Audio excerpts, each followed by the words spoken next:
Welcome back my weebs and otakus, it's Otakunofuji with a new game video. Today we're talking about Momodora Moonlit Farewell, the swan song of the beloved indie Metroidvania series that everyone tells you is so good, and then you play it yourself and think it's just okay. I'm pleased to say that Moonlit Farewell is easily the most OK-est, and therefore the best Momodora of them all. As always, if you like this or any of our other content, please like and subscribe to the channel. It really does help if you do. If the intro didn't make it clear, I'm not the biggest fan of Momodora. Talking about Reverie Under the Moonlight, and now Moonlit Farewell, everyone always says they're so good and the visuals are so great. But I really just think they're only okay. Developer Bomb Service's game in between the last two Momodora games, Minoria, is significantly better than either of them if you ask me. And if you really want my opinion on a truly great indie Metroidvania starring a hot girl, After Image is legitimately one of my favorite games of the last 10 years. But back to Moonlit Farewell. It's just kind of a by-the-numbers Metroidvania, really. You unlock all of the typical movement upgrades, dash, double jump, wall climb, etc., to help you explore new parts of the map you couldn't reach before. Combat consists of using the magic leaf that might as well be a sword but isn't a sword, as well as the bow and arrows the series is known for, and that's kinda it.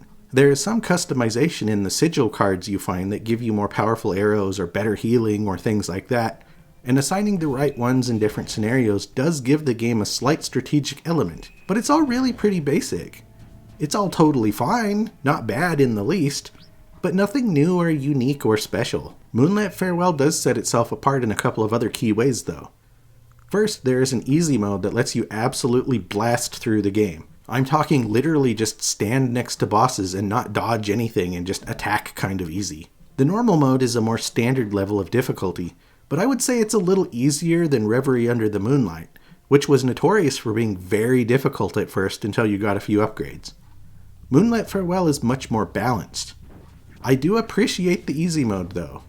Options are always a good thing. The other thing that stands out in Moonlit Farewell is that it's freaking short. You can 100% it in about 8 hours. The map is tiny, collectibles are generally fairly easy to get, and even if you do have to backtrack, it's never too bad since the world is so small. You sort of accidentally stumble upon the end game and are headed to the final boss section with little fanfare, and then it's over before you know it. It does have some replay value with an arranged mode that unlocks when you beat it the first time, but it's still totally wild how short it is. One other thing I'll mention is that Moonlit Farewell follows Bomb Service's tried and true tradition of making all of the main characters hot girls, and quite a few of the bosses are hot girls as well. You might remember Reverie Under the Moonlight had a giant mermaid boss, while Moonlit Farewell has a giant snake lady boss. And then you meet the Fairy Queen, who is absolutely fantastically spectacular. And the real cherry on top is that even though the characters are mostly just teeny tiny little potatoes on screen during gameplay, their teeny tiny pixely chests have very noticeable jiggle.